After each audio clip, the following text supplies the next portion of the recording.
The first time my father called me a fraud, he was standing in a courtroom packed with strangers. His voice cracked through the silence so hard that even the court reporter stopped typing. "That woman is not my daughter," he shouted, pointing directly at me. "She's a liar, a thief, an imposter wearing a uniform she never earned." I remember the smell of old wood polish and burnt courthouse coffee, the sharp sting of winter air still trapped in my coat, the weight of every eye turning toward me at once. Then my attorney slid a sealed envelope across the table. Dark blue seal, Pentagon insignia. The judge opened it slowly.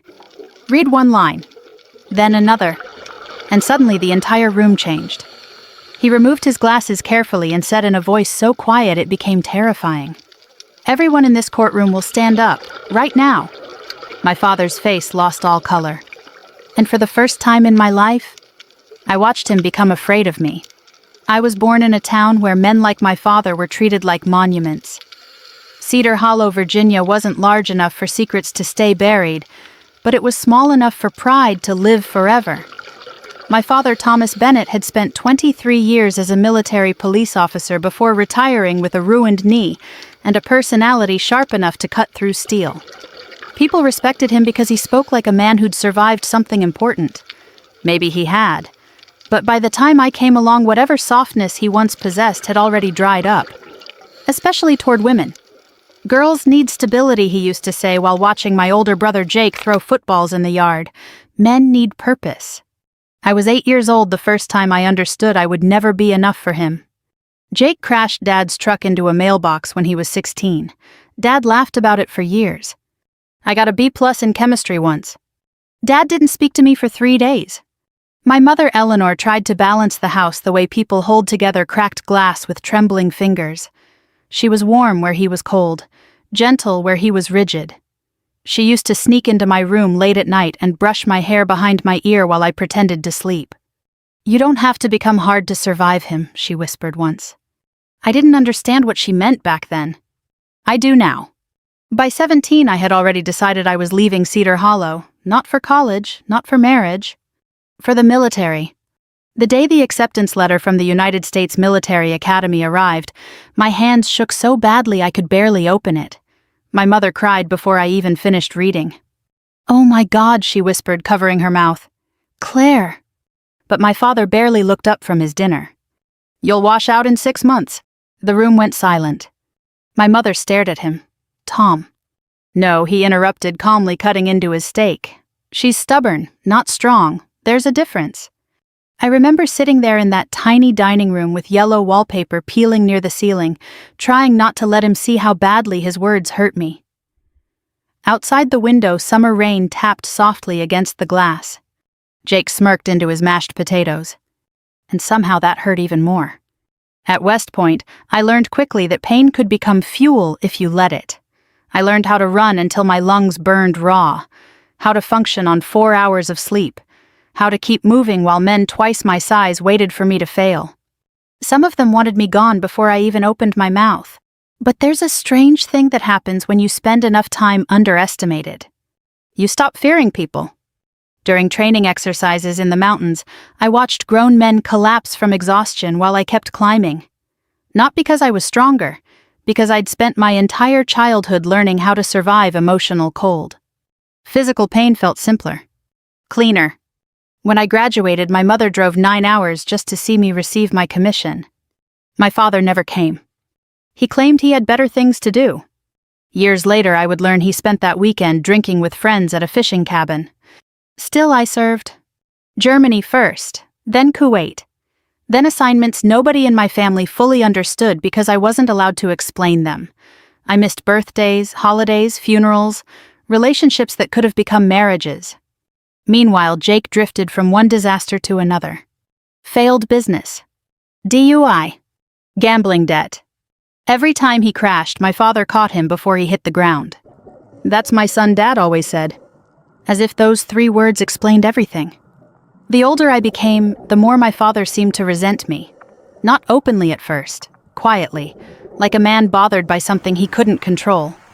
He hated when people thanked me for my service. Hated when neighbors asked about my promotions. Once during Christmas dinner, a family friend congratulated me on making major. My father snorted into his whiskey. "Military's different now," he muttered. "Half of it's politics." The table went dead silent. My mother looked exhausted. That was the year I realized she'd spent most of her marriage apologizing for a man who never apologized for himself. Then she got sick. Pancreatic cancer. Fast, merciless. The kind that steals people in pieces while everyone pretends hope still exists. I took leave and stayed beside her hospital bed for nearly 6 weeks. At night, machines hummed softly in the dark while snow fell outside the windows. Sometimes she slept. Sometimes she held my hand without speaking. My father rarely stayed longer than 20 minutes. One evening after she fell asleep, he stood near the doorway staring at me. "You always needed attention," he said flatly. I looked at him in disbelief. "She's dying. And somehow you still make it about yourself." That was the closest I ever came to hitting him. But my mother opened her eyes before I could respond. She looked terrified. Not of me, of what we'd become. She died 2 days later with my hand in hers. At the funeral, people told me she'd been proud of me, that she talked about me constantly, that she kept photos of me in uniform beside her bed. My father barely looked at me the entire day. After the burial, while distant relatives carried casseroles into the church basement, he finally approached me near the cemetery gates.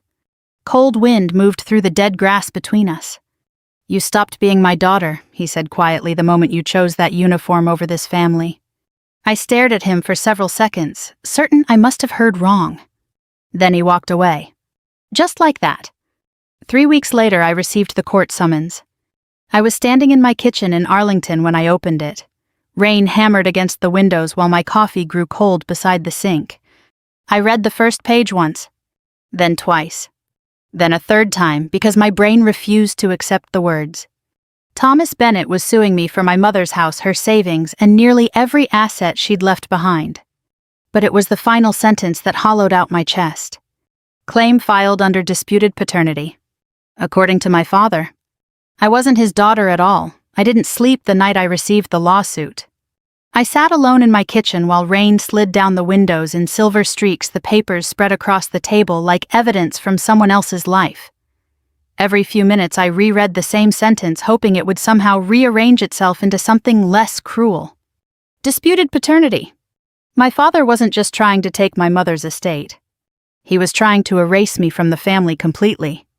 Around 3 in the morning, I finally called Jake. I don't know why. Maybe some foolish part of me still believed blood meant something. He answered on the 4th ring, sounding irritated. "What? You knew about this?" Silence. Then a sigh. "Dad's doing what he has to do." I gripped the edge of the counter. He's claiming Mom cheated on him. So. The word hit me harder than shouting would have. So I repeated. "Claire, come on. Everybody knows you were always her favorite. Dad's sick of it. He deserves the house." I laughed once, short, disbelieving. "The house Mom paid for." "You were never around," he snapped suddenly. "You don't know what things were like after you left." After I left. As if joining the military had been abandonment instead of survival. "You gambled away your own money," I said quietly. "Now you want hers too." His breathing changed. "That told me everything." "You think you're better than us because you wear a uniform," he muttered. "No," I answered. "I think Mom deserved better than this." He hung up. I stood there listening to the deadline for several seconds before lowering the phone slowly. Outside, thunder rolled across the Virginia sky. And for the first time in years, I cried for my mother instead of missing her. The lawsuit spread through Cedar Hollow faster than wildfire through dry grass. By the end of the week, former neighbors had already chosen sides. Some called quietly to offer sympathy. Others avoided me entirely. Then the local paper published the story. Decorated female officer accused in family fraud case. I stared at the article during lunch break inside the Pentagon cafeteria, unable to finish eating. Around me, conversations blended into meaningless noise. Trays clattered, coffee machines hissed. Somewhere nearby, a television played muted news coverage. My phone buzzed constantly. Old classmates, distant cousins, reporters. One message simply read, "Is it true your real father was another soldier?" I deleted it immediately. But humiliation has a way of settling into the body physically. It changes how you walk into rooms, how long you hold eye contact. Even at work, I began noticing subtle shifts in people's behavior. Questions lingered longer. Conversations stopped when I entered elevators. No one directly accused me of lying about my service, but suspicion moves quietly before it speaks aloud. And because much of my record remained classified, I couldn't defend myself fully. That was the cruel brilliance of what my father had done. He understood just enough about military confidentiality to weaponize it.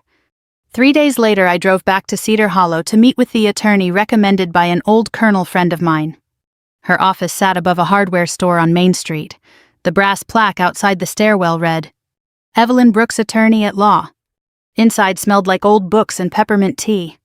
Evelyn herself looked to be somewhere in her late 60s with silver hair pinned neatly behind her head and eyes sharp enough to cut through concrete. She didn't waste time with sympathy. "That man's dangerous," she said after reviewing the lawsuit. "He's my father." "No," she corrected calmly. "He's your opposing counsel's client. Learn the difference quickly." I almost smiled. Almost.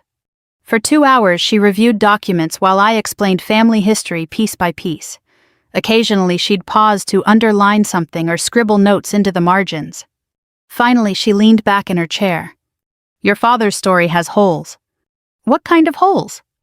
"The kind that make judges angry." She slid a document toward me. "A photocopy of my birth certificate." "He filed a request challenging authenticity," she explained, "but county records show somebody already tried accessing and altering supporting files 6 months ago." I stared at her, altering. "Your father isn't just grieving, he's preparing."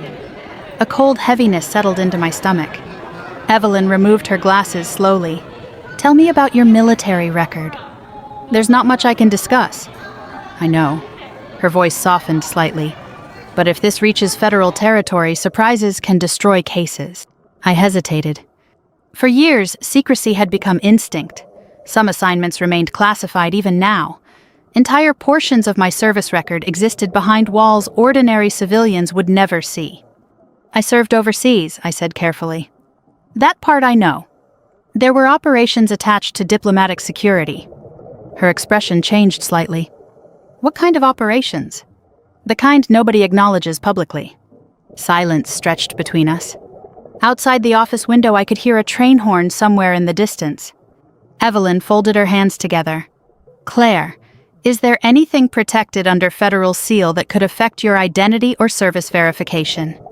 Immediately, a memory surfaced. A locked briefing room. A colonel sliding a sealed envelope across a metal table years ago. "If your service record is ever challenged in civilian court," he had told me, "this goes through legal counsel only." At the time, I'd almost laughed. Who would challenge it? Now I understood. I might have something, I said quietly. Evelyn's eyes narrowed. Might. I was instructed never to open it unless absolutely necessary. Would this qualify as absolutely necessary? I thought about my father standing in court calling me a fraud. About my mother dying while he accused me of selfishness. About the headlines, the whispers, the humiliation. "Yes," I answered. That evening I drove to a secure storage facility outside Alexandria.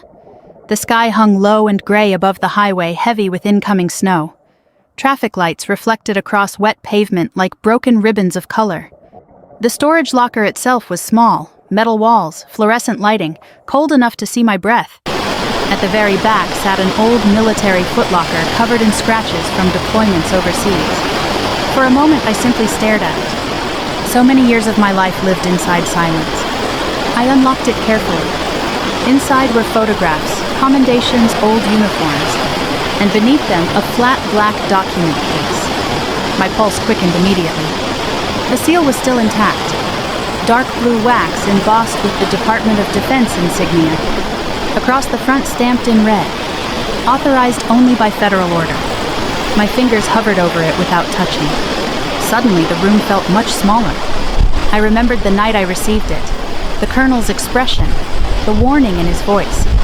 Some documents protect information. Others protect people. I picked up the envelope slowly. And for the first time since the lawsuit began, I realized my father had absolutely no idea what he had started. The courthouse in Fairfax smelled like wet wool, burnt coffee, and old paper. By the time Evelyn and I arrived for the preliminary hearing, reporters had already gathered outside the entrance beneath a line of gray winter clouds. Camera shutters clicked the second I stepped out of the car. "Major Bennett, is your military record fabricated? Did your mother hide your real father? Are federal investigators involved?" Evelyn placed one steady hand against my elbow and guided me forward without slowing down. "Eyes ahead," she murmured. Inside the courthouse buzzed with quiet excitement. Small-town scandals rarely collided with military secrecy, and people could sense something ugly unfolding. I saw strangers whispering before I even reached the courtroom doors. Then I saw my father. Thomas Bennett stood near the front row in a dark suit that suddenly looked too large for him. Age had hardened him over the past few years. His shoulders seemed narrower now, but his eyes still carried the same cold certainty I remembered from childhood. Jake stood beside him, avoiding my gaze. For one brief second I almost walked over there. Not to argue, to beg. Some wounded part of me still wanted my father to look ashamed, to pull me aside and admit he'd gone too far, to tell everyone this had been a mistake born from grief. Instead, he looked at me the way people look at enemies before battle, like someone preparing to win. "You ready?" Evelyn asked quietly. "No." "That's honest," she replied. "Good. Honest people survive cross-examination better." We entered the courtroom. The hearing itself began with procedural arguments, but underneath every legal phrase sat something deeply personal and poisonous. Opposing counsel painted me carefully, layer by layer, into someone unrecognizable. A manipulative daughter, a woman who abandoned her family, a military officer with suspiciously incomplete records. At one point, the attorney, a polished man named Richard Vance, held up copies of my service history. "Your Honor," he said smoothly, "significant portions of Major Bennett's alleged military accomplishments cannot be independently verified." Alleged. The word echoed through the room. I felt heat crawl slowly up my neck. Evelyn remained calm beside me, occasionally making notes while Vance continued. "We are simply asking whether the defendant has exaggerated or falsified elements of her identity for financial gain." Financial gain. As though 20 years of military service had been some elaborate inheritance scam. The judge, Harold Whitmore, listened carefully without revealing much emotion. He was older, probably late 70s, with the kind of face that looked carved from stone. The only thing soft about him were his eyes, and even those looked tired.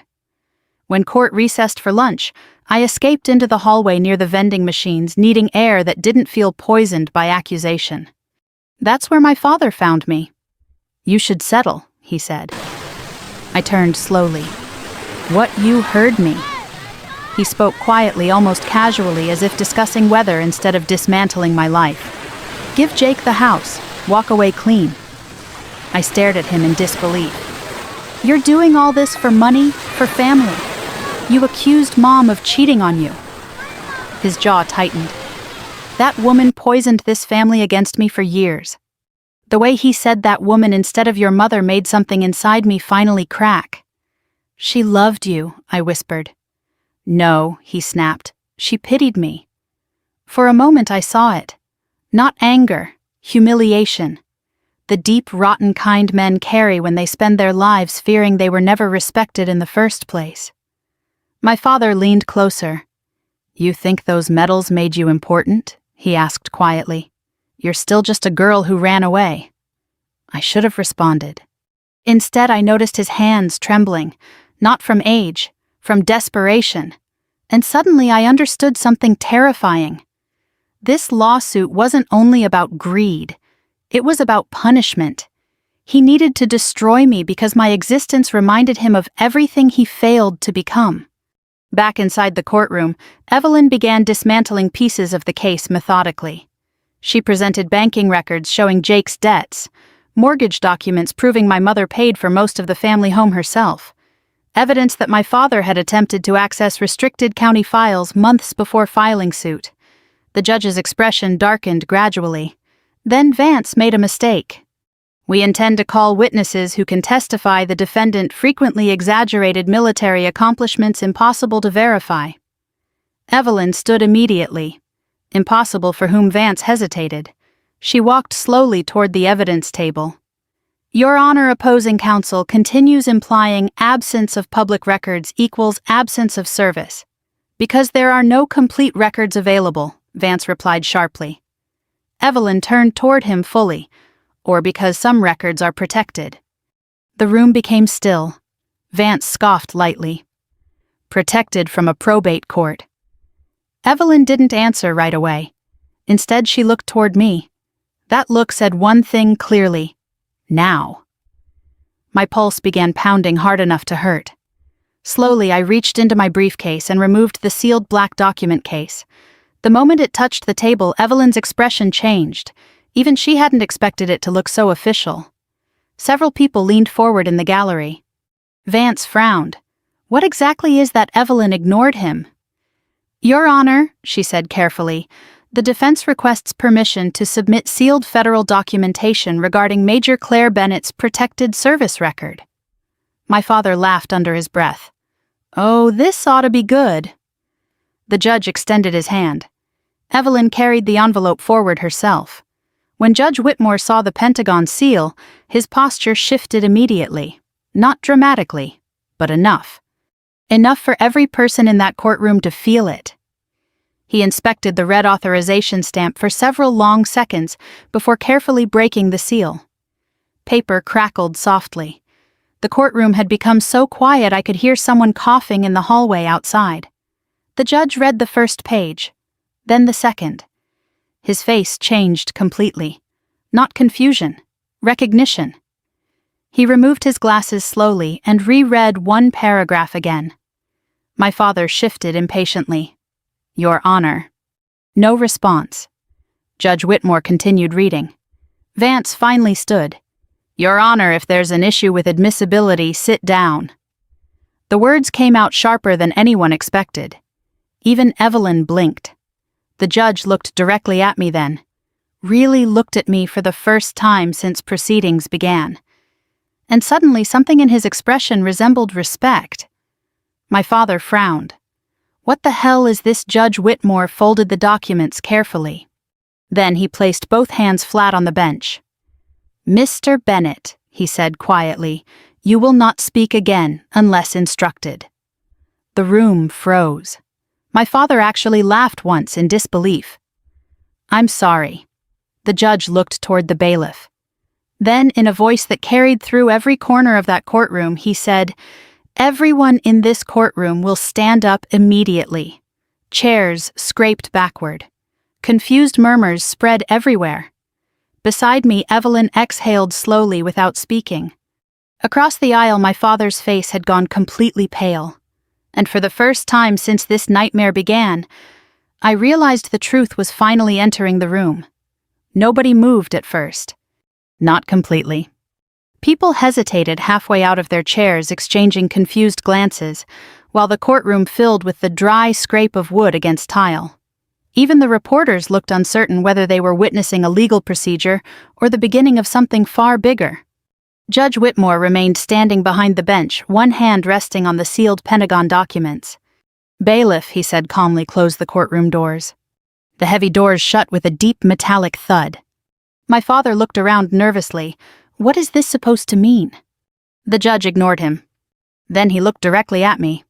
Major Claire Bennett, he said carefully, please remain standing. Something shifted in the room the moment he used my rank without hesitation. Not alleged. Not claimed. Recognized. My throat tightened unexpectedly. Judge Whitmore cleared his throat. The federal documentation submitted to this court confirms that portions of Major Bennett's service record are protected under national security classification, authorized by the Department of Defense. Whispers exploded instantly across the gallery. What? Classified. Oh my God. The judge raised one hand and silence slowly returned. These records further establish that Major Bennett served in multiple authorized operations, attached to diplomatic recovery and defense coordination overseas. Vance stood abruptly. Your Honor, I object to. You object, Whitmore interrupted sharply. The old judge removed his glasses again, and this time there was anger in his eyes. You brought a decorated military officer into civilian court and publicly accused her of fraud without understanding the nature of federal protection statutes. Vance's face drained of color. My father looked completely lost now. What decorated officer? She worked some office job overseas. Judge Whitmore turned toward him slowly. Mr. Bennett, he said, your daughter received commendations this court does not even possess clearance to fully review. The silence afterward felt enormous. I could hear my own heartbeat. My father stared at me like he'd never seen me before. And maybe he hadn't. The judge continued reading portions deemed allowable for civilian disclosure. Most details remained vague, but the impact didn't require specifics. Diplomatic extraction support. Personnel recovery coordination. Direct operational distinction. Federal commendation under sealed authorization. Every phrase landed heavier than the last. Jake looked physically sick. Meanwhile, I sat perfectly still because years of military conditioning had trained me to control emotion in public, but inside memories were rising fast and violent. Sandstorms swallowing entire roads in Kuwait. The metallic smell of blood inside transport aircraft. A terrified embassy employee gripping my arm while gunfire echoed 3 streets away. Faces of soldiers who never made it home. All the things I carried silently while my father told people I wasn't strong enough. Judge Whitmore finally lowered the papers. This court acknowledges Major Bennett's service as legitimate, verified, and federally protected. The words hit me harder than I expected. Not because strangers believed me now. Because my father was hearing them. Publicly. Irrefutably. For the first time in my life, another man with authority was forcing him to confront reality. And he hated it. This is ridiculous, my father snapped suddenly. I don't care what medals she got. She's still not my daughter. Evelyn stood immediately. Actually, Your Honor, we're prepared to address that lie next. She approached the bench carrying another folder.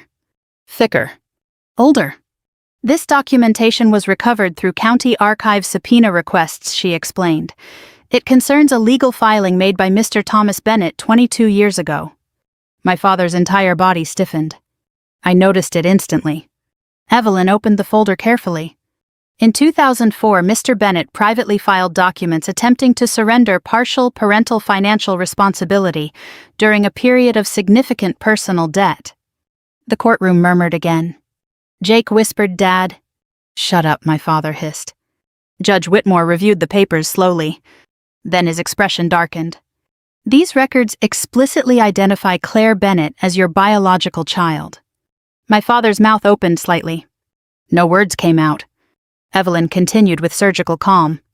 The plaintiff knowingly submitted false claims of disputed paternity to pursue estate seizure and property acquisition. The judge looked furious now. Mr. Bennett, he said quietly, did you knowingly provide fraudulent testimony to this court? My father's confidence finally cracked. You don't understand, he muttered. Her mother. No, the judge interrupted sharply.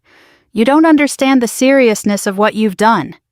For a moment nobody breathed. Then the courtroom doors opened again. 2 men entered wearing dark federal suits. No badges displayed openly. No expressions either. But every military instinct inside me recognized them immediately. Government. One approached the bench and handed paperwork to the bailiff. The second scanned the room briefly before his eyes landed on me. A tiny nod. Professional, respectful. My father looked terrified now. What the hell is this? He demanded. Judge Whitmore reviewed the new documents carefully before speaking. Due to the classified nature of evidence improperly challenged during these proceedings, he said federal review has been requested regarding potential violations connected to falsified filings and unauthorized attempts to access protected records.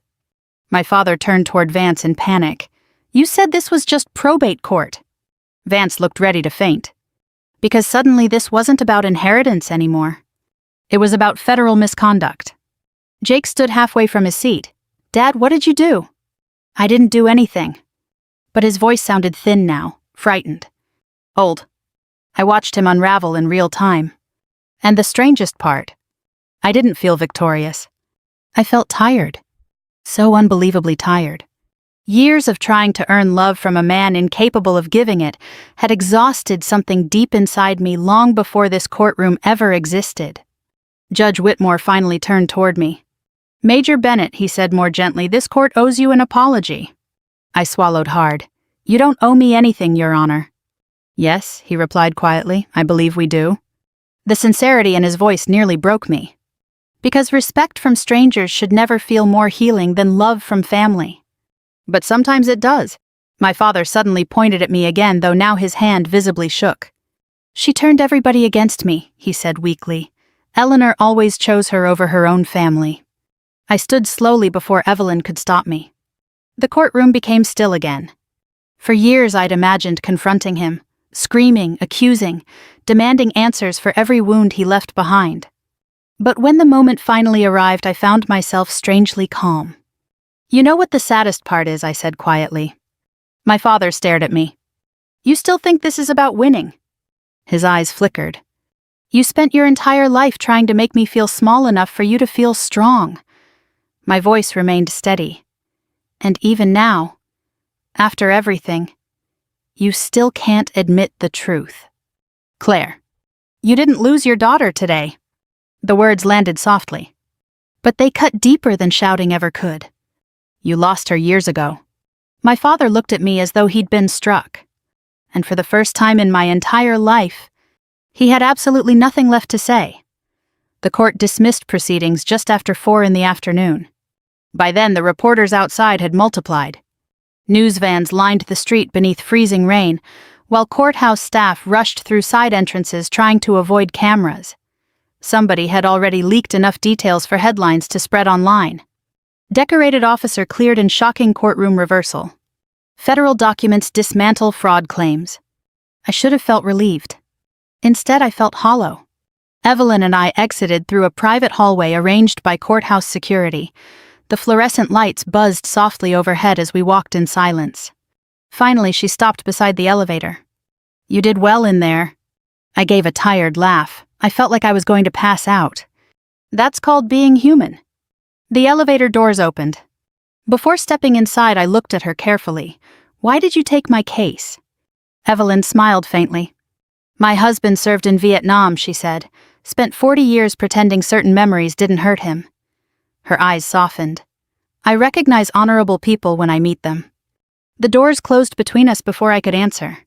Outside, the cold hit hard enough to sting my lungs. Rain mixed with sleet beneath the darkening Virginia sky, while agents quietly escorted me toward my vehicle. One of them, tall, gray-haired, probably former military himself, paused before I entered the car. "You handled yourself professionally, Major." "Thank you." He hesitated briefly.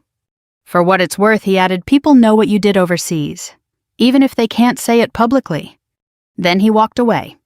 I sat inside the car for several moments afterward, staring through the windshield while rain blurred the courthouse lights into soft gold streaks. All those years protecting secrets, missing holidays, burying grief, watching friends folded into flags. And somehow the thing that nearly destroyed me wasn't war. It was family.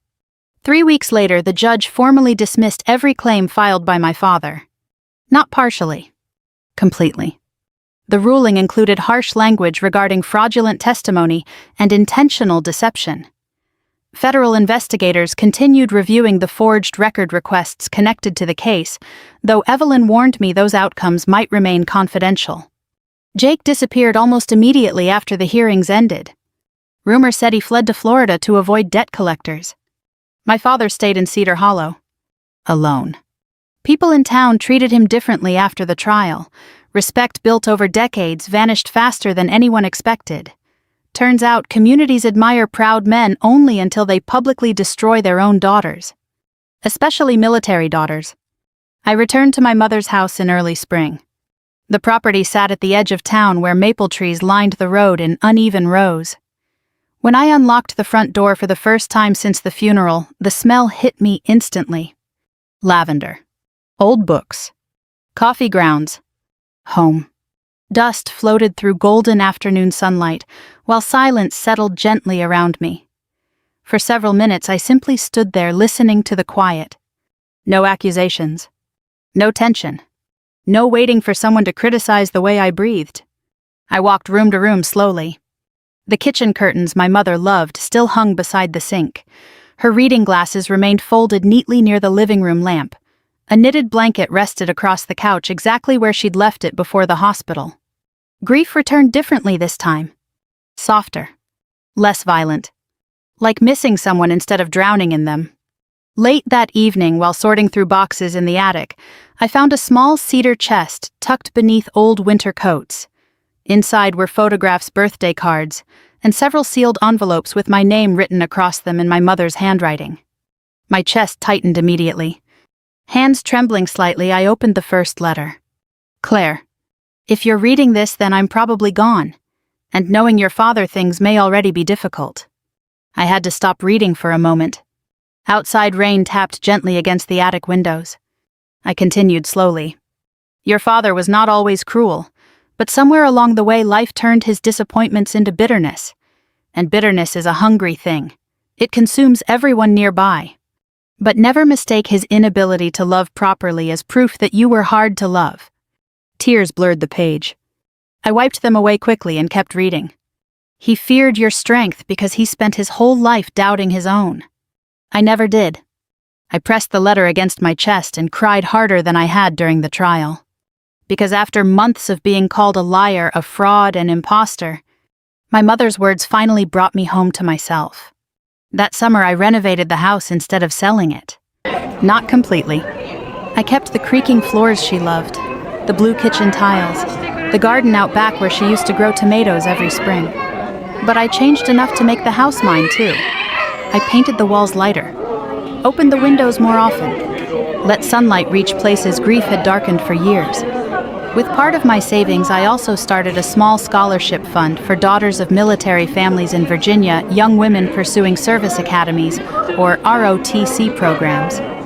The first award ceremony nearly destroyed me emotionally. Watching those girls stand proudly in pressed uniforms while nervous parents clapped from folding chairs, I realized something important.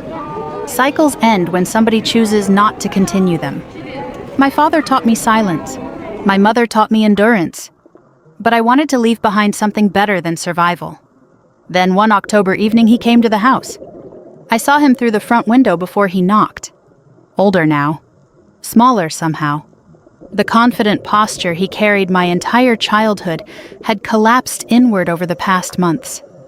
He stood near the porch steps with both hands buried inside his coat pockets, while cold wind moved through the trees behind him.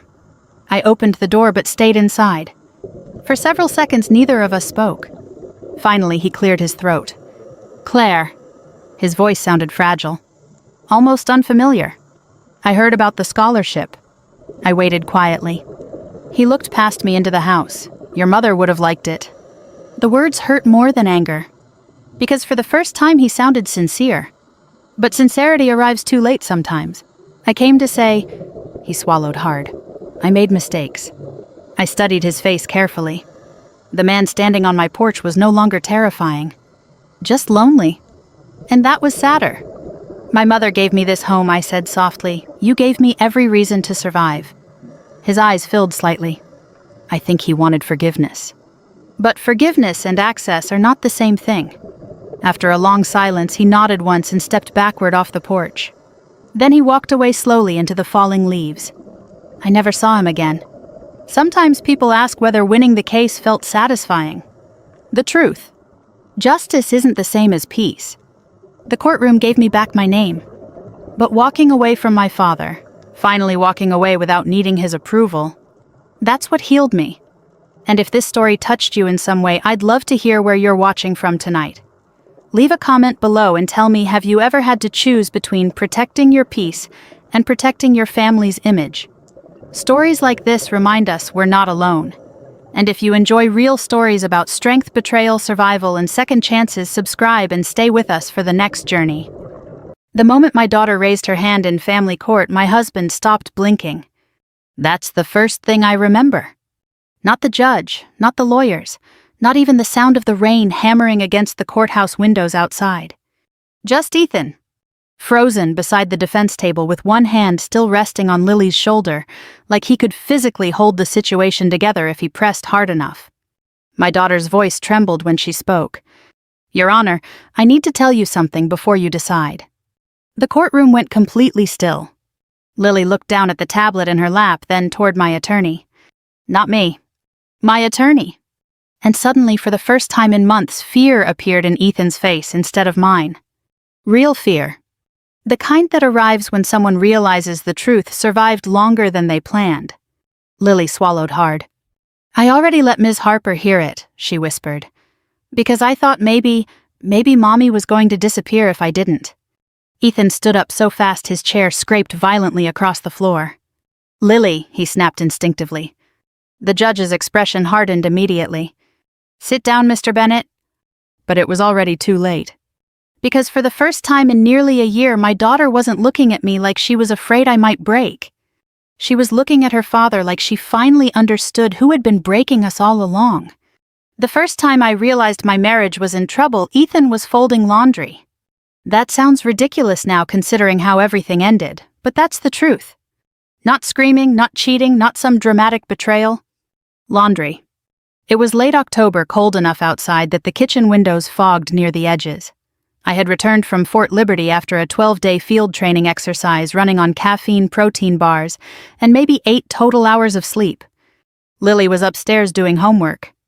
I walked into the living room still carrying my duffel bag and found Ethan folding towels with slow, careful precision while the television murmured quietly in the background. Normal, domestic, safe. At least that's how it looked. "You're home early," he said without looking up. I laughed softly. "You sound disappointed." That should have been a joke. Instead, he paused for half a second too long before smiling. "No, just surprised."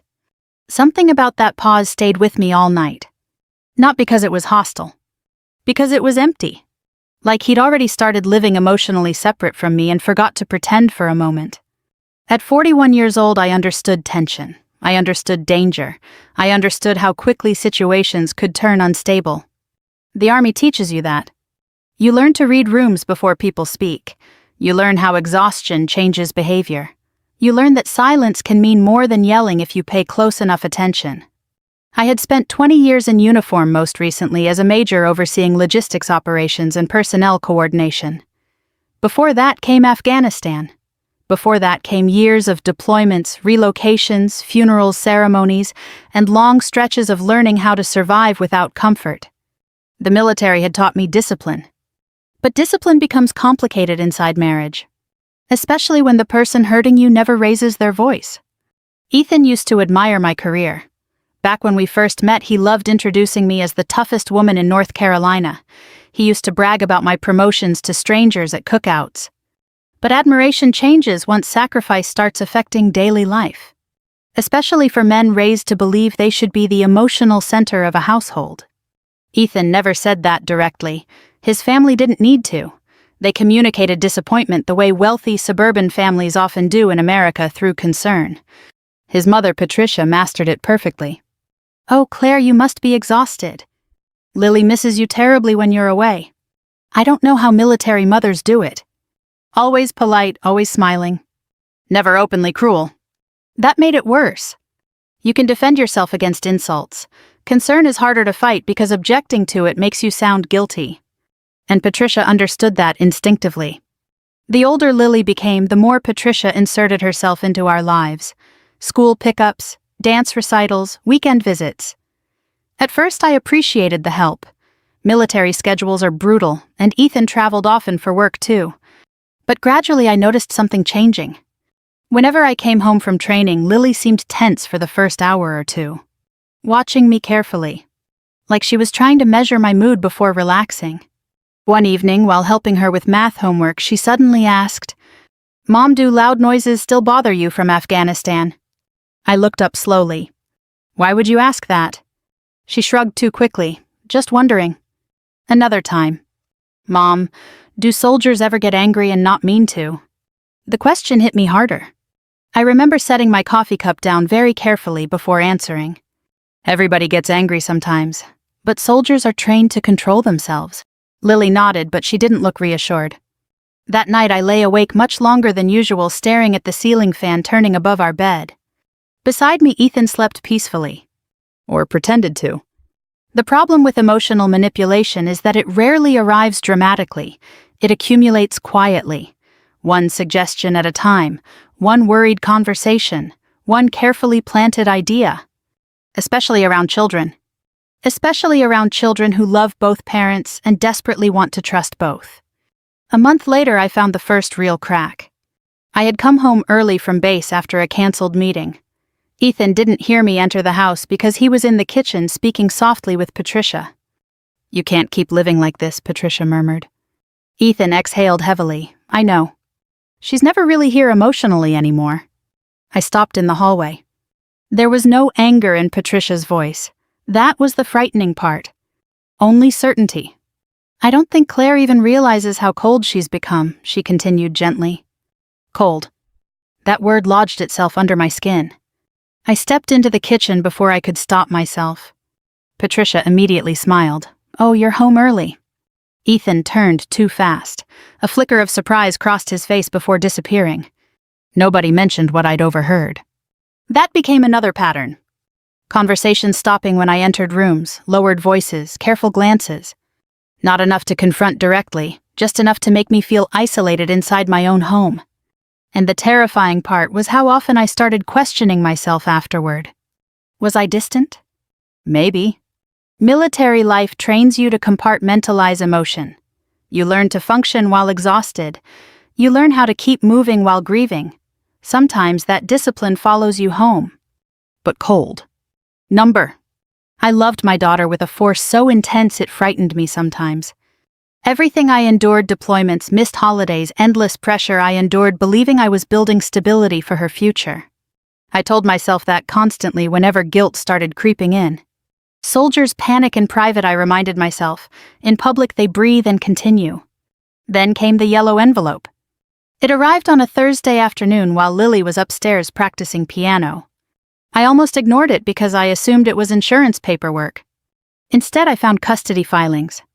I sat alone at the kitchen table reading words that didn't feel real. Emotional instability, inconsistent parental presence, concerns regarding psychological adjustment after combat exposure. The room became strangely quiet around me. Not silence exactly. More like distance. Like the world had suddenly moved farther away. A few minutes later, Ethan walked into the kitchen carrying groceries. He stopped when he saw the paperwork in front of me. Neither of us spoke immediately. Finally, I asked very calmly, "How long have you been planning this?" Ethan set the grocery bags down carefully before answering. "I didn't want it to happen this way." That told me everything. Not denial. Not apology. Preparation. I looked at the man I'd spent 15 years loving and realized something that chilled me deeper than anger ever could. This wasn't impulsive. It was organized. Thought through. Discussed. Built slowly over time while I was still trying to save a marriage he had already emotionally abandoned. Upstairs, I could hear Lily practicing the same piano scale over and over again, missing the same note each time. The custody hearings began 3 weeks later, and by then Ethan had already done the most important thing a manipulative person can do.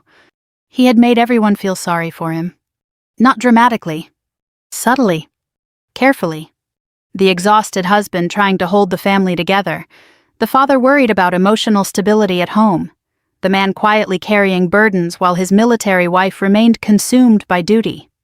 If you only looked at the surface, it was convincing. And family court runs on appearances more than people like to admit. The first hearing took place on a gray Monday morning in downtown Raleigh. Rainwater streaked the courthouse windows, and the entire building smelled faintly of old carpet and burnt coffee. I wore a navy blouse and gray slacks instead of my uniform. Denise Harper, my attorney, advised against military dress for the early hearings. "You don't want them seeing rank first," she told me. "You want them seeing humanity." I understood the strategy. Still walking into court without my uniform felt strangely vulnerable, like entering battle without structure around my body. Ethan was already there when I arrived. Dark blazer, relaxed posture, one hand resting lightly against Lily's back. He looked tired in exactly the correct way. Not unstable, not angry. Just concerned. That was Ethan's real talent. He understood emotional optics better than most people understand language. Lily saw me first. Her face brightened instinctively for half a second before she glanced up at Ethan. The smile faded immediately. That tiny moment hurt more than the custody papers ever had. Because children don't monitor their affection unless they're afraid of disappointing someone. Denise greeted me quietly near the courtroom doors. She was in her late 50s, sharp-eyed, composed, and frighteningly observant. "You slept at all?" she asked. "Enough." She gave me a look that suggested she knew I was lying. As we sat reviewing documents before the hearing, Denise kept her voice low. "They're leaning heavily into emotional consistency." I nodded once. Not because I agreed. Because I understood exactly what that meant.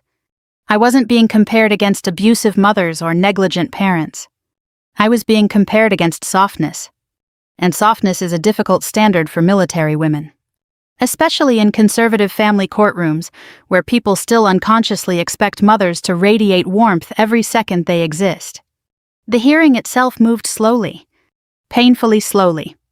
Ethan's attorney never directly attacked me. That would have been easier to fight. Instead, he built concern brick by brick. Major Bennett has served her country honorably. She's clearly intelligent and accomplished. No one disputes her dedication. Then came the pivot. But military life inevitably creates emotional strain on families. Strain. Such an innocent word. He presented schedules showing my travel, training records, missed school functions, a counseling referral from the VA after my second deployment. Not trauma treatment. Grief counseling. 2 soldiers under my command had died overseas. But in court, nuance disappears quickly. Especially when someone is carefully shaping perception. I stayed calm through all of it. Not performatively calm, controlled. There's a difference. At one point, Ethan's attorney displayed a photograph of me asleep on the couch, still wearing combat boots after a 70-hour operations cycle. The implication was obvious. Unavailable, disconnected, detached from family life. I looked at the photograph for several seconds. All I actually saw was exhaustion. The kind soldiers normalize because survival leaves little room for self-pity. Denise leaned toward me quietly. "You're doing fine." I barely nodded. Across the courtroom, Patricia sat beside Ethan wearing a cream-colored sweater and an expression of restrained sadness. Not triumph. Sadness. That was intentional too. People trust women who appear heartbroken more than women who appear angry.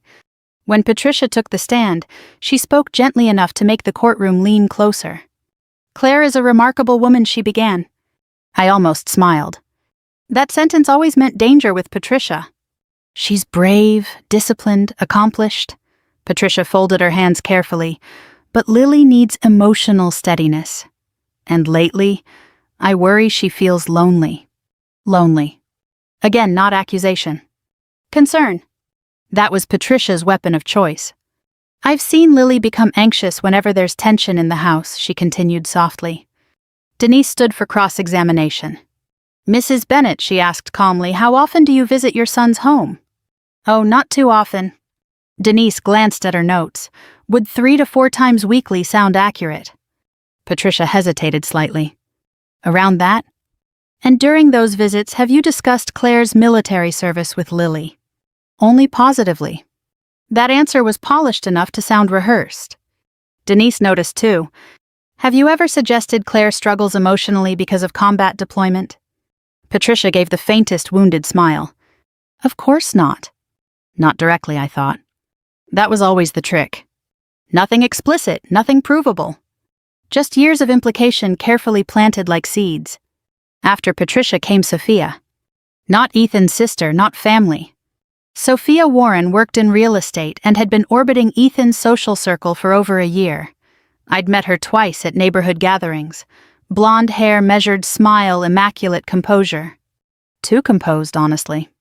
At the time, I told myself I was imagining the chemistry between them. Now I wasn't so sure.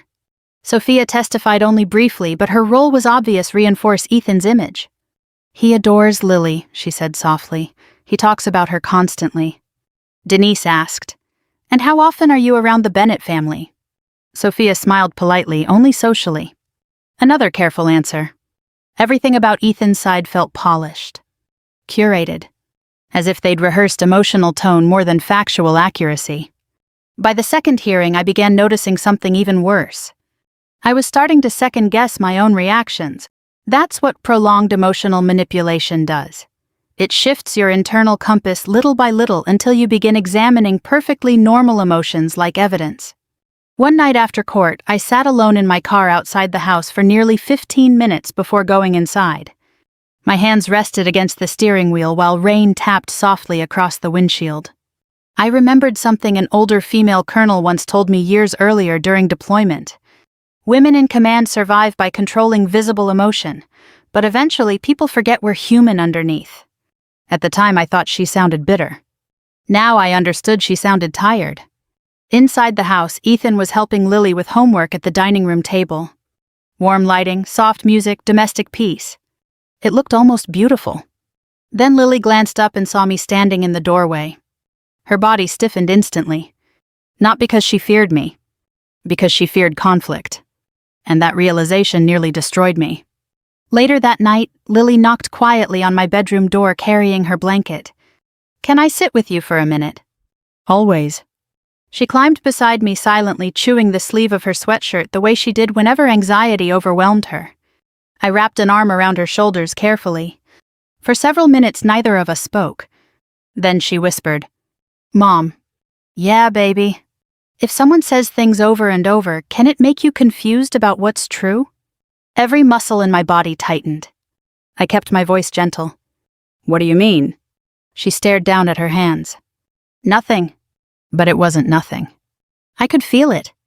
The pressure inside her, the fear, the divided loyalty. Children should never have to carry adult manipulation. It bends them in places they don't know how to repair yet. I kissed the top of her head slowly. "No matter what happens," I whispered, "you never have to earn my love." Lily's face crumpled unexpectedly. For one terrifying second, I thought she might tell me everything. Instead, she just held on to me tighter. Downstairs, I heard the front door open. Ethan was home from taking out the trash. Immediately, Lily pulled away slightly. That hurt me more than anything else had so far. After the second hearing, I stopped trying to save my marriage. That realization came quietly one night while I was ironing a blouse in the laundry room at nearly midnight. No tears, no dramatic collapse. Just clarity. The iron hissed softly across fabric while the rest of the house slept, and for the first time in months, I allowed myself to stop asking the wrong question. I had spent too long wondering, how do I fix this? But that was never the real question. The real question was, why was my daughter beginning to look afraid inside her own home? Once I understood that, everything changed. Not outwardly. Outwardly, I became calmer. More careful, more observant. A soldier learns quickly that panic clouds pattern recognition. And once I stopped reacting emotionally to Ethan's behavior, I finally started seeing the structure underneath it. He rarely criticized me directly anymore. Instead, he specialized in implication.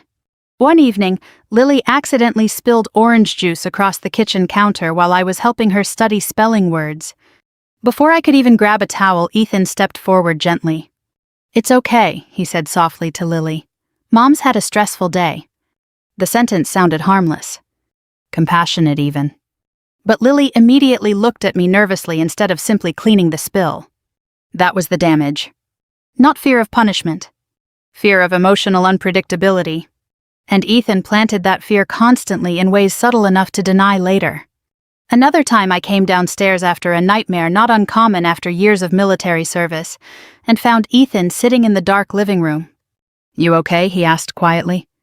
"Yeah, just couldn't sleep." He nodded slowly. "Lily heard you pacing earlier. She got worried." "Not accusation." "Never accusation. Just information carefully delivered to produce guilt." The terrifying part was how effective it became over time. I started monitoring myself constantly. Lowering my voice, softening my movements, measuring facial expressions before entering rooms. No battlefield had ever made me feel that psychologically exhausted. Because at least overseas I knew who the enemy was. One Friday afternoon, Denise called while I was leaving base. "Claire, I need you to prepare yourself emotionally for something." My stomach tightened immediately. What happened? The court-appointed evaluator submitted preliminary notes. I leaned against my car door without unlocking it. And she believes Lily shows signs of divided loyalty stress. I closed my eyes briefly. That didn't surprise me. What else?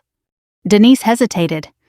She also wrote that Lily appears unusually cautious when discussing emotional conflict at home. That made my chest tighten harder. Cautious how? She edits herself constantly before answering questions. For several seconds I couldn't speak. Because I knew exactly why Lily was doing that. Children adapt to emotional environments faster than adults realize. They become translators, negotiators, tiny survival experts trying to maintain peace between people they love. And somewhere along the way my daughter had learned that honesty felt dangerous. That realization haunted me for days. Then came the moment everything shifted. It happened on a Tuesday evening while Ethan was showering upstairs. I was cleaning the kitchen when Lily walked in carrying her tablet against her chest. Not casually. Protectively. The second she saw me looking at it, her grip tightened. Something inside me sharpened instantly. Hey, sweetheart. Hi. She hovered near the doorway awkwardly. You okay? She nodded too fast. Then she glanced upstairs toward the running shower. Only for a second. But it was enough. Fear changes children physically. You see it in the shoulders first. I dried my hand slowly on a dish towel. Lily, is there something you want to tell me? Her eyes filled with panic immediately. Number. Too quick. Too frightened. I stepped closer carefully, keeping my voice low and calm. You're not in trouble. I know. But she still looked terrified. Then very softly she asked, Mom, if somebody lies a lot, can they start believing the lie too? The question hit me like cold water. Before I could answer, the shower upstairs stopped running. Instantly, Lily stepped backward. That alone told me more than words ever could. That night after Ethan fell asleep, I sat alone on the back patio wrapped in an old army sweatshirt while cold air drifted through the trees. I kept replaying Lily's face in my mind. The hesitation, the fear, the guilt. And suddenly another memory surfaced. 3 weeks earlier, Lily had asked whether soldiers get angry without meaning to. Not curiosity. Testing. She had been trying to reconcile two competing realities, the mother she knew, and the mother someone was quietly describing to her. I looked up at the dark sky and forced myself to breathe slowly. Inhale, exhale. A technique I'd learned years earlier during mortar attacks overseas. Funny thing about trauma, people assume it's always explosions and gunfire that stay with you. Sometimes it's helplessness. Sometimes it's watching someone you love become psychologically cornered while you struggle to reach them. That night, I made myself a promise. Whatever happened in court, I would not emotionally collapse inside this house. I was still a soldier. And soldiers survive long enough to protect the people depending on them. The final hearing was scheduled for the following Thursday. 7 days away. The atmosphere inside the house changed immediately after we received the date. Ethan became even softer around Lily, even more attentive, even more careful. Almost rehearsed. One evening I overheard him speaking quietly to her in the living room. You know, nobody's angry at Mommy, right? Lily's small voice answered, okay. We just want everybody safe and happy. Safe. That word again. Always subtle, always deniable. I stood frozen in the hallway listening. Then Ethan continued gently. Sometimes adults need help when they're overwhelmed. My hands clenched automatically at my sides. Not because I wanted to scream, because I suddenly understood how thoroughly he had constructed this narrative around her. Not with threats. With repetition. That's what made it so dangerous. The next afternoon, Lily came into my room carrying a shoebox. I found these, she said quietly. Inside were old deployment photographs. Pictures of me overseas with my unit, sandstorms, supply convoys, smiling exhausted soldiers holding terrible coffee. Lily picked up one photo carefully. You look happy here. I almost laughed at the irony. That day we'd been awake for 30 hours. But you're smiling. I looked at the photograph. She was right. I was smiling. Not because war made me happy. Because purpose did. Back then, people trusted me, relied on me, believed I could protect them. Now my own daughter wasn't sure whether to trust her memories of me anymore. The thought nearly broke my heart. Lily stared down at the photos silently for a while before whispering, "I don't want you to disappear." Every instinct in my body reacted instantly. I took her face gently in my hands. "Listen to me carefully." My voice stayed calm, steady, military-level controlled. "Nothing on this earth could ever make me stop fighting for you." Tears filled her eyes immediately, and for one terrible moment it looked like she was about to confess something enormous. Instead, she hugged me so tightly I could barely breathe. That night, long after everyone went to bed, I passed Lily's room and noticed light beneath the door. I knocked softly. No answer. When I opened it slightly, she was sitting on the floor beside her bed holding her tablet. Recording something. The second she saw me, she shut the screen off. But not before I caught a glimpse of tears on her face. The morning of the final custody hearing felt unnaturally quiet. Not peaceful. Controlled. Like the house itself understood something irreversible was about to happen. I woke before dawn and stood alone in the kitchen drinking black coffee while soft blue light spread across the backyard through the windows. For a few minutes nobody else was awake, and I allowed myself one dangerous thought. What if I lose her? Not legally. Emotionally. Because custody battles don't just divide households, they reshape memory. They teach children which parent feels safer to believe. And for months, Ethan had been shaping that reality one careful sentence at a time. Upstairs floorboards creaked softly. Lily. A few moments later, she appeared in the doorway wearing a pale sweater and holding her tablet against her chest again. Always the tablet now. Her eyes looked exhausted. She hadn't been sleeping properly for weeks. Neither had I. "Morning, baby." "Morning." I studied her quietly. "You hungry?" She shrugged. That frightened me more than tears would have.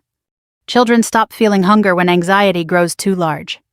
Before I could say anything else, Ethan entered the kitchen already dressed for court. Calm, composed, controlled. The image of stability. "Big day," he said gently. I looked at him over the rim of my coffee mug. Not once during this entire process had he looked openly angry. Even now there was only measured concern in his expression. That was part of what made him dangerous. Men like Ethan don't explode, they reposition reality. Lily sat silently at the table while Ethan packed snacks into her bag like we were preparing for a school field trip instead of a custody hearing. "You okay, sweetheart?" he asked softly. Lily nodded automatically.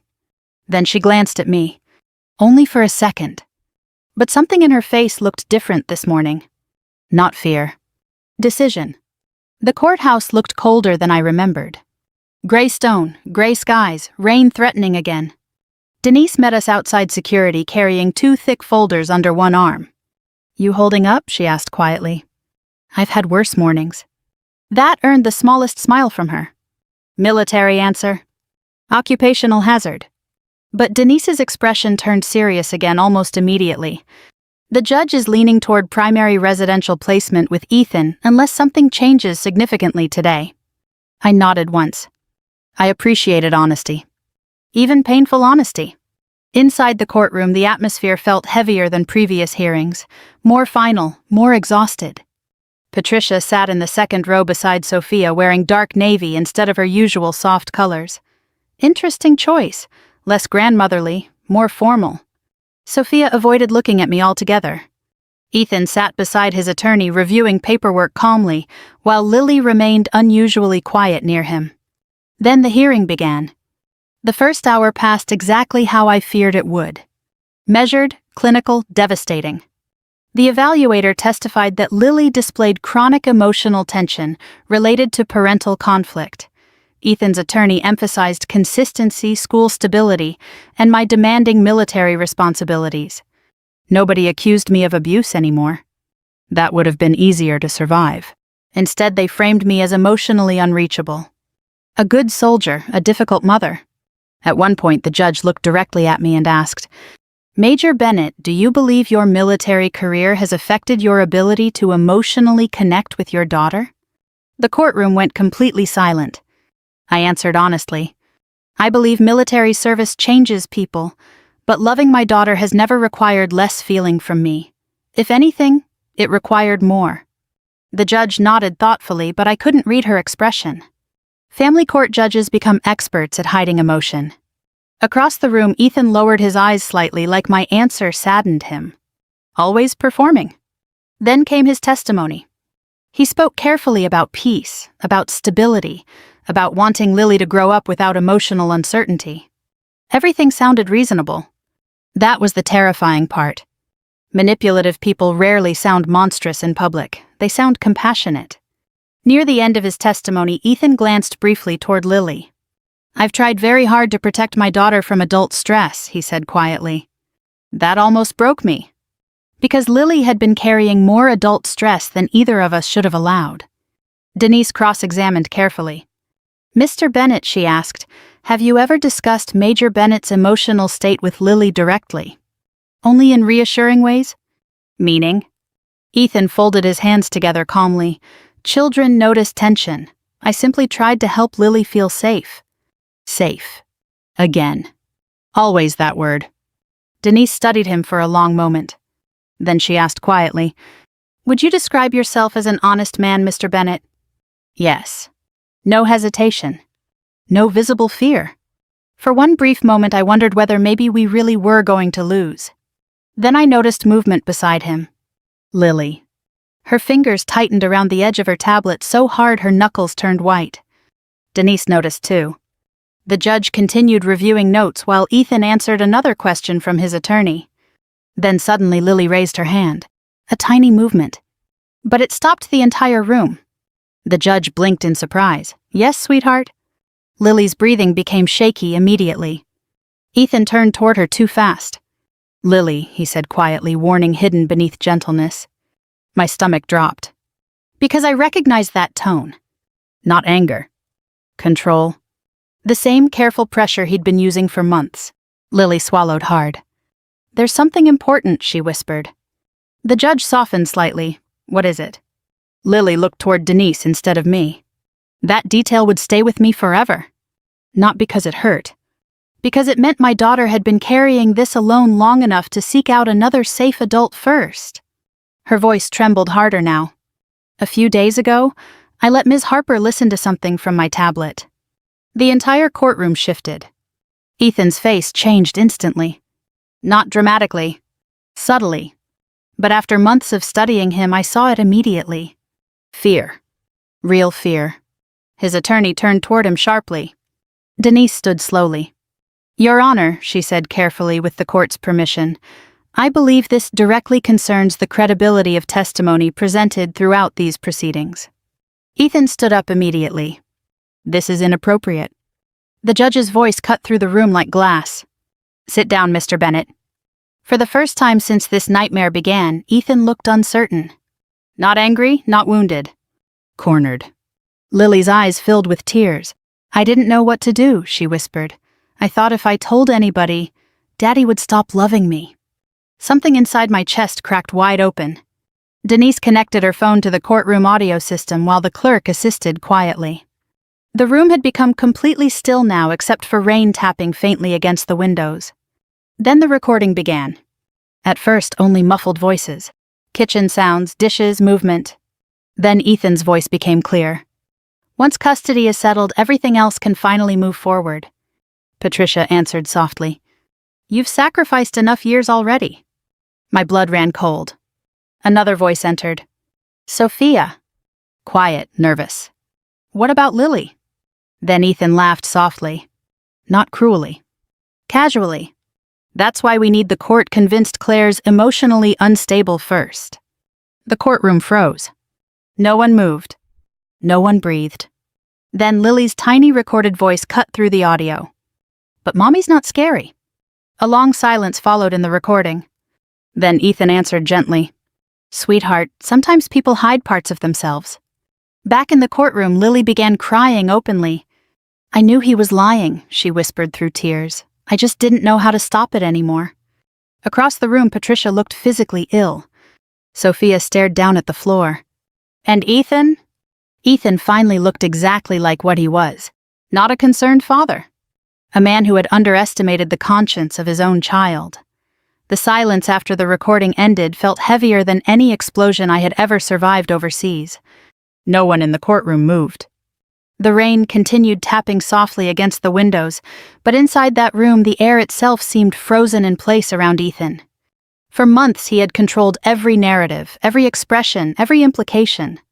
And now a 10-year-old girl had undone all of it with the truth. The judge removed her glasses slowly and looked directly at Lily. "Sweetheart," she said gently, "did anyone ask you to make this recording?" Lily shook her head immediately. "No, ma'am." "Did your mother know about it?" Another shake of the head. "No, I was scared." Her voice cracked on the last word. "God." I felt something break inside me hearing that. Not anger. Grief. Because while Ethan and I were fighting over legal strategy, our daughter had been carrying fear alone in her bedroom, trying to protect both parents at the same time. The judge looked toward Denise next. "When did you receive this recording?" 3 days ago, Your Honor," Denise answered calmly. Lily approached me privately after the previous hearing. I advised her not to discuss it with either parent until today. That was smart. Professional, clean, believable. The judge nodded once. Then she turned toward Ethan. "Mr. Bennett," she said carefully, "is there any context you believe materially changes what this court just heard?" For the first time since I'd known him, Ethan genuinely had no immediate answer. Not because he lacked intelligence. Because manipulation depends on preparation. And truth is dangerous precisely because it arrives unplanned. His attorney leaned toward him whispering urgently, but Ethan barely reacted. He looked stunned. Like a man realizing too late that control and loyalty are not the same thing. Finally, he cleared his throat. "The recording lacks context." Weak. Even he seemed to hear how weak it sounded. Denise didn't attack immediately. That's what good attorneys understand. After someone exposes themselves, silence often damages them more than confrontation. The judge studied Ethan for several seconds before speaking again. "This court is deeply concerned by what appears to be coordinated emotional manipulation involving a minor child." Patricia visibly flinched. The judge continued. "Particularly repeated language suggesting the mother was emotionally unsafe despite contradictory evidence." Safe. Unsafe. Those words had haunted this entire case. Now suddenly everyone could see how deliberately they'd been planted. Lily wiped tears from her face with trembling fingers. Then quietly, almost too softly to hear, she said, "I thought maybe if Daddy kept saying it long enough, people would stop loving Mommy." No one spoke after that. Because there was nothing left to say. A child had just explained the entire case in one sentence. The judge called a recess shortly afterward. The second we stepped into the hallway outside the courtroom, Lily ran toward me. Not carefully this time, not hesitantly. She crashed into my arms so hard I nearly lost balance. "I'm sorry," she sobbed against my shoulder. "I'm so sorry." I held her immediately. Tight. Protective. The way I should have months earlier instead of constantly trying to stay composed enough to survive court. "You have nothing to apologize for," I whispered. But I waited too long. "Number?" I pulled back just enough to look at her face. "No, baby. Listen to me carefully." My voice shook despite every effort to steady it. "Adults are supposed to protect children. You were trying to survive something confusing. That is not your fault." Her crying softened slightly, but she still looked devastated. "I thought Daddy would hate me." That sentence hurt more than anything Ethan had done to me personally. Because that was the real damage manipulation causes children. They begin believing love is conditional on silence. I brushed damp hair away from Lily's face carefully. "You told the truth," I said. "That takes courage most adults never find." Behind us, courthouse doors opened. I looked up and saw Ethan standing at the far end of the hallway beside his attorney. For a moment, neither of us moved. Months earlier, I probably would have searched his face for regret. Now I saw something else entirely. Loss of control. And strangely enough, that made him look smaller than I had imagined all these months. Not powerful, not dangerous. Just deeply weak. The emergency review moved faster than anyone expected after that hearing. The judge ordered additional investigation into witness coaching and emotional coercion involving Lily. Ethan's request for primary custody was immediately suspended. Temporary primary placement remained with me pending final review. And once legal scrutiny intensified, more truth started surfacing. Sophia admitted the relationship with Ethan had been ongoing for nearly a year. Patricia's text messages revealed repeated discussions about presenting stability and making the court understand Claire's emotional limitations. Not once had they directly fabricated violence or abuse. That was what made the manipulation sophisticated. They simply repeated suggestions long enough to reshape perception. That's how emotional narratives work in real life, not through dramatic lies, through repetition. By the time the final ruling arrived 6 weeks later, the courtroom atmosphere had changed completely. The judge's written findings specifically referenced subtle but sustained efforts to undermine the child's perception of her mother. Reading those words felt surreal. Because for months I had been trying to explain something I could feel happening but could not fully prove. Now finally someone else saw it too. I received primary custody. Ethan was granted limited supervised visitation pending family counseling and psychological evaluation. When the ruling ended, Patricia looked 20 years older than when this process began. Sophia left quickly without speaking to anyone. And Ethan? Ethan approached me once in the courthouse hallway afterward, while Lily sat with Denise near the elevators. "I never wanted this to happen," he said quietly. I looked at him for a very long moment. The old version of me might have argued, demanded answers, asked why. But exhaustion had burned those questions out of me months ago. Instead, I simply said, "You wanted control more than you wanted honesty." He didn't deny it. That was the closest thing to truth he ever gave me. Months later, Lily and I started therapy together. Not because we were broken. Because healing deserves structure too. At first, the sessions were difficult. Lily struggled with guilt. She worried constantly about hurting people by speaking honestly. Sometimes she still lowered her voice instinctively before expressing feelings like she was afraid honesty itself might start another war. But slowly things changed. She laughed more, slept better, stopped chewing her sleeves raw with anxiety. And me. I started learning something military life never really teaches you. Survival and healing are not the same thing. One warm July evening, nearly a year after the custody battle ended, Lily and I sat beside a lake watching fireworks burst across the sky during an Independence Day celebration. Reflections shimmered across the water in red and gold waves. Lily leaned her head against my shoulder. "Mom." "Yeah, baby. Do you think the truth always comes out eventually?" I thought about that carefully before answering. "No," I said honestly, "not always on its own." She looked up at me. I smiled softly and squeezed her hand. "Sometimes the truth needs someone brave enough to speak for it." Lily smiled after that. A real smile, light, free. And in that moment I realized something that mattered far more than revenge or courtroom victories. Ethan had spent months trying to convince our daughter that love required silence. Instead, she learned that real love tells the truth even when it's terrifying. And maybe that was the most important victory of all. If this story stayed with you, I'd love to hear your thoughts below. Have you ever seen someone quietly manipulate a family while pretending to protect it? Or watched truth finally surface through the courage of someone unexpected? Leave a comment and tell me where you're watching from. We share powerful emotional stories like this every day, so subscribe and stay with us for the next journey. Because sometimes the smallest voice in the room carries the truth everyone else was too afraid to say.